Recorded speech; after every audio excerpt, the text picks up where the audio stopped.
Assalamualaikum warahmatullahi wabarakatuh.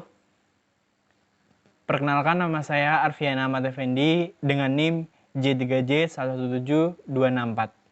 Mahasiswa Program Studi Manajemen Agribisnis Sekolah Vokasi Institut Pertanian Bogor.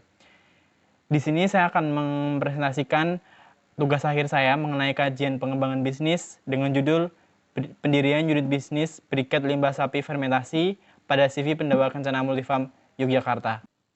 Pokok bahasan pada presentasi saya kali ini yaitu pertama mengenai pendahuluan, yang kedua metode kajian, yang ketiga keragaman perusahaan, yang keempat kajian pengembangan bisnis, dan yang terakhir simpulan serta saran. Yang pertama yaitu latar belakang. Menurut Badan Pusat Statistik Daerah Istimewa Yogyakarta, laju pertumbuhan penduduk di Yogyakarta sebesar 1,18% setiap tahunnya, di mana peningkatan ini akan terus meningkat pada setiap tahunnya. Peningkatan ini akan menuntut permintaan protein hewani. Protein hewani sendiri dapat diperoleh dari hewan ruminansia maupun non-ruminansia. Saya potong merupakan contoh hewan non-ruminansia dengan penyumbang daging terbesar nasional. Dan berikut adalah tabel populasi saya potong di Provinsi Daerah Istimewa Yogyakarta tahun 2016 hingga 2018. Terlihat pada tabel, Kabupaten Sleman pada setiap tahunnya mengalami penurunan populasi sapi potong. Hal ini dikarenakan tidak ada regenerasi peternak dan banyak peternak beralih profesi. Setiap peternakan pasti akan menghasilkan buangan sampingan atau yang biasa kita sebut dengan limbah. Penanganan limbah ini memiliki peranan penting untuk tidak mencemari pencemaran lingkungan di sekitar perusahaan. CV Pendawa Kencana Multifarm merupakan salah satu perusahaan agribisnis di bidang peternakan dan telah memiliki manajemen pengolahan limbah ternak yang baik, di mana hal ini diberi perhatian oleh CV Pendawa Kencana Multifarm dengan menghasilkan probiotik untuk penanganan limbah. Limbah yang tersedia di CV Pendawa Kencana Multifarm ini dapat dijadikan produk atau sesuatu yang mempunyai nilai tambah, yaitu salah satunya menjadi briket limbah sapi fermentasi. Di mana briket limbah sapi fermentasi ini diharapkan dapat diaplikasikan kepada tanaman hias maupun tanaman sejenisnya. Selanjutnya yaitu tujuan. Tujuan dari penulisan kajian pengembangan bisnis pada CV Pendawa Kencana Multifarm ini yaitu merumuskan ide pengembangan bisnis pada CV Pendawa Kencana Multifarm Yogyakarta berdasarkan faktor internal dan eksternal perusahaan. Yang kedua, mengkaji kelayakan perencanaan bisnis secara finansial maupun non-finansial pada CV Pendawa Kencana Multifarm Yogyakarta. Metode analisis data yang digunakan pada kajian pengembangan bisnis ini yaitu metode kajian analisis kualitatif dan metode analisis kuantitatif. Selanjutnya yaitu keragaman perusahaan. CV Pendawa Kencana Multifarm berdiri pada tahun 1999 oleh seorang guru besar dari Universitas Gadjah Mada yaitu Profesor Insinyur KRM Haji Gembong Danudiningrat. CV Pendawa Kencana Multifarm menjalankan kegiatan usaha dengan menggunakan sistem pertanian terpadu atau integrated farming. CV Pendawa Kencana Multifarm dalam melaksanakan kegiatan bisnis kegiatan pertanian terpadu ini dalam satu wilayah seluas 8.000 meter persegi, di mana sumber daya manusia yang dimiliki oleh CV Pendawa Kencana Multifarm saat ini berjumlah 10 orang. Dan modal yang digunakan untuk mendirikan perusahaan ini berasal dari modal pemilik sendiri. Kegiatan bisnis yang dilakukan oleh CV Pendawa Kencana Multifarm ini antara lain pengadaan pelatihan pertanian, bisnis pertanian organik, peternakan, perikanan, dan produksi pupuk cair atau bioteknologi. Selanjutnya yaitu kajian pengembangan bisnis. Rumusan ide pengembangan bisnis ini didapat dari faktor internal kekuatan pada perusahaan dan faktor eksternal peluang pada perusahaan. Maka didapatlah strategi SO, yaitu pendirian unit bisnis briket limbah sapi fermentasi pada CV Pendawa Kencana Multifarm Yogyakarta. Ide pengembangan bisnis ini akan dikaji berdasarkan analisis finansial dan non-finansial.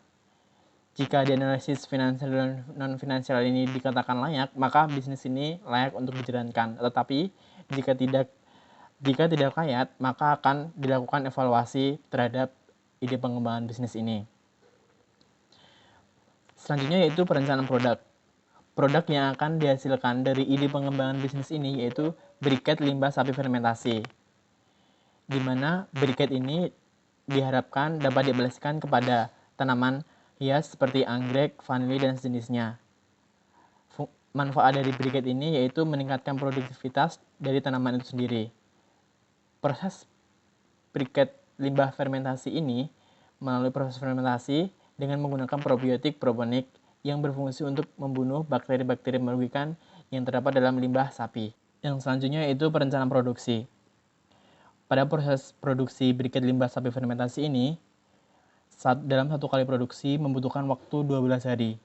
Dan dalam 1 bulan terdapat 7 kali produksi, dengan sekali produksi membutuhkan 240 kg limbah sapi dan akan menghasilkan 60 kg briket limbah sapi fermentasi.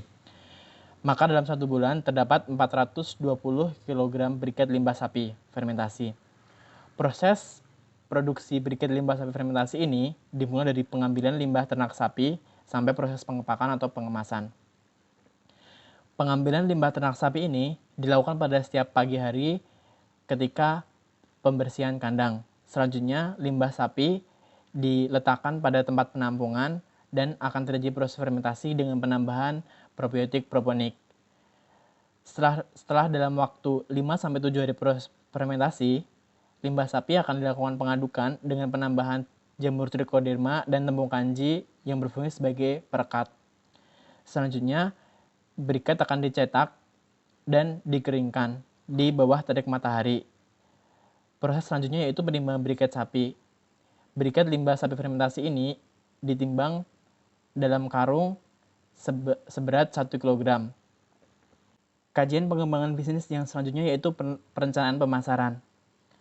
Strategi pemasaran.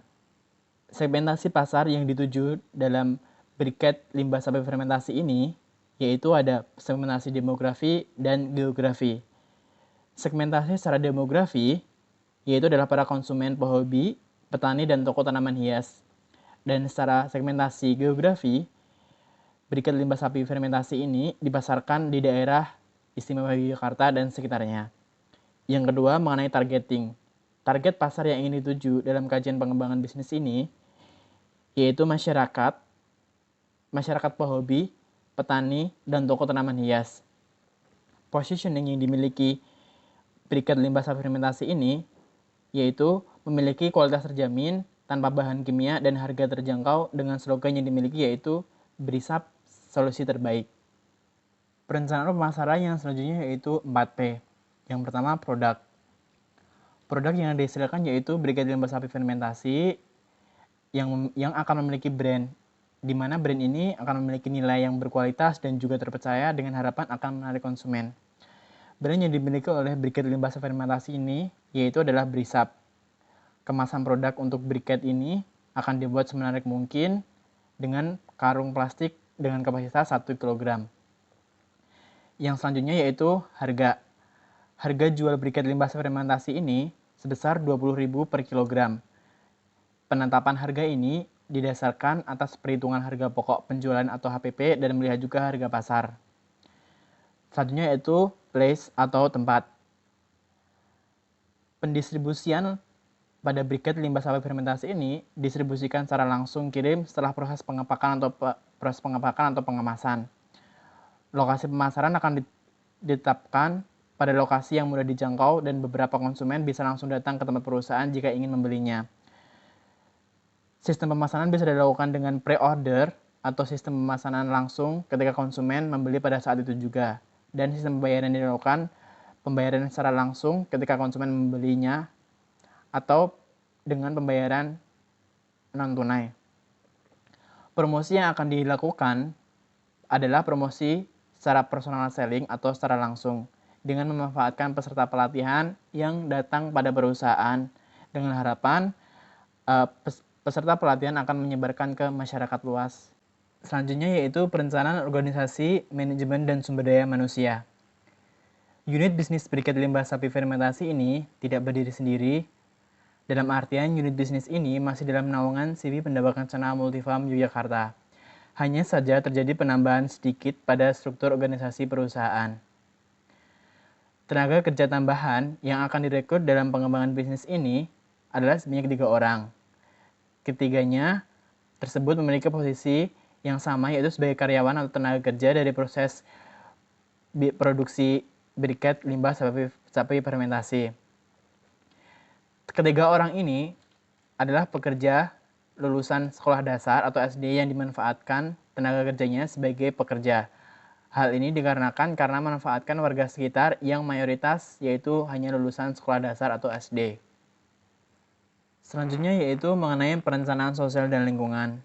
Perencanaan sosial dan lingkungan dari unit bisnis ini tentunya memiliki dampak bagi masyarakat. Dampak tersebut antara lain mengurangi pencemaran lingkungan perusahaan terhadap masyarakat sekitar, memiliki nilai jual tinggi yang jika dibandingkan dengan bahan bakunya, limbah ternak menjadi bermanfaat, terciptanya lapangan kerja untuk masyarakat sekitar, dan meningkatkan pendapatan baik perusahaan maupun masyarakat. Perencanaan sosial dan lingkungan ini penting untuk dilakukan. Hal ini karena untuk mendapat perhatian dari masyarakat. Namun, karena pengikutsertaan perusahaan ini dalam menjaga kebersihan lingkungan di sekitar. Masalah yang sering dialami oleh peternak yaitu adalah bau atau aroma yang ditimbulkan dari kandangnya itu sendiri. Maka perusahaan membuat bakteri baik yang dicampurkan pada limbah sebagai media fermentasi, sehingga aroma kandang pada perusahaan tidak menimbulkan pencemaran lingkungan untuk masyarakat sekitar. Selanjutnya yaitu perencanaan kolaborasi. Pendirian unit bisnis briket limbah sapi fermentasi ini melakukan kerjasama antara perusahaan dengan penyedia input maupun pelanggan atau konsumen briket. Tujuan dilakukan kerjasama adalah untuk memenuhi kebutuhan bahan baku, bahan pendukung, maupun bahan pelengkap. Bahan baku utama dalam produksi briket ini yaitu limbah serta bahan pendukung pada proses fermentasi dan pengadukan, probonik, dan trichoderma. Semua itu diperoleh dari perusahaan sendiri karena perusahaan menghasilkan produk tersebut. Penyedia peralatan dalam menunjang proses produksi seperti sarung tangan diperoleh dari toko alat pertanian, dan proses pengepakan seperti karung plastik serta desain kemasan dilakukan dengan kerjasama dengan percetakan yang berada di desa seberang perusahaan di wilayah Umbul Harjo, Cangkringan. Bentuk kerjasama ini dilakukan dengan percetakan adalah perjanjian harga sesuai dengan jumlah yang akan dibeli. Briket limbah sapi fermentasi ini akan dipasarkan ke petani, masyarakat, pehobi, dan toko tanaman hias di wilayah Yogyakarta. Bentuk kerjasama yang dilakukan perusahaan dengan konsumen adalah konsumen membeli kepada perusahaan dengan harga yang telah ditetapkan oleh perusahaan. Yang yaitu perencanaan finansial. Perencanaan finansial dalam unit bisnis briket limbah sapi fermentasi ini dilakukan dengan analisis cash flow dan laba rugi. Sebelumnya, produksi briket ini pada tahun pertama hanya 9 bulan, kemudian tahun kedua dan selanjutnya 12 bulan, 1 tahun secara utuh. Biaya investasi yang dikeluarkan untuk unit bisnis briket limbah sapi fermentasi ini sebesar Rp43.795.000. Dan biaya operasionalnya terdiri dari biaya tetap sebesar Rp52.817.700 pada tahun pertama, dan tahun kedua dan selanjutnya sebesar Rp70.323.600. Biaya variabel pada tahun pertama sebesar Rp9.234.000 dan pada tahun kedua dan selanjutnya Rp12.312.000. Laba rugi, laba yang didapatkan dari unit bisnis briket limbah sapi fermentasi ini pada tahun pertama sebesar Rp8.174.883.000. Pada tahun kedua dan selanjutnya sebesar Rp12.664.983.000. Perencanaan finansial selanjutnya yaitu analisis kelayakan. Berdasarkan kriteria kelayakan antara lain net present value atau NPV, internal rate return atau IRR, net benefit cost atau net BC, payback period atau PP, dan gross benefit cost atau gross BC. Berdasarkan hasil perhitungan kriteria kelayakan didapatkan nilai NPV sebesar Rp62.433.977, nilai IRR 55%, net BC 3,81, dan PP-nya 4 tahun 21 hari, serta gross BC 1,12. Unit bisnis briket limbah sapi fermentasi ini layak untuk dijalankan berdasarkan kriteria kelayakan karena telah memenuhi standar kriteria kelayakan. Selanjutnya, analisis switching value. Analisis switching value pada unit bisnis limbah briket limbah sapi fermentasi ini dihitung dari berdasarkan penurunan penjualan dan kenaikan harga bahan baku briket limbah sapi. Didapatkan penurunan penjualan sebesar 10,4% dan kenaikan harga bahan baku 88,38%. Ini berdasarkan nilai NPV 0, IRR sama dengan diskon rate atau 7% dan nilai net BC sebesar 1. Selanjutnya yaitu tahapan pengembangan bisnis. Tahapan pengembangan bisnis ini menggunakan metode Critical Path Method atau CPM yang bertujuan untuk membantu para manajer dalam hal perencanaan, penjadwalan, dan pengontrolan proyek. Tahapan pengembangan bisnis briket limbah sapi fermentasi ini dimulai dari identifikasi usaha, pendirian bangunan, survei pasar, kegiatan investasi, rekrutmen tenaga kerja, kegiatan produksi, promosi, penjualan, dan yang terakhir adalah evaluasi. Yang terakhir yaitu simpulan dan saran. Yang pertama simpulan, rumusan ide pengembangan bisnis yang didapat dari analisis lingkungan internal dan eksternal perusahaan adalah pendirian unit bisnis baru briket limbah sapi fermentasi pada CV Pendawa Kencana Multifarm Yogyakarta. Rumusan ide pengembangan bisnis ini dijalankan dengan memanfaatkan berbagai peluang yang tersedia dengan menggunakan kekuatan yang dimiliki oleh perusahaan. Rencana pengembangan bisnis ini dikaji secara finansial maupun non-finansial dikatakan layak untuk dijalankan. Dan saran pada unit bisnis ini, yang pertama, CV Pendawa Kencana Multifarm dapat mengaplikasikan ide pengembangan bisnis ini agar pendapatan perusahaan meningkat. Dan untuk mencegah penurunan penjualan hingga mencapai 10,4%, dapat menjalankan beberapa strategi antara lain meningkatkan promosi, penjalinan kerjasama dengan pihak terkait ditingkatkan untuk mencegah kenaikan harga bahan baku hingga mencapai 88,38%, dapat menjalin kerjasama dengan para peternak sapi di daerah perusahaan. Sampailah di akhir pada presentasi saya kali ini. Kurang lebihnya saya minta maaf. Billahi sabil khairat. Wassalamualaikum warahmatullahi wabarakatuh.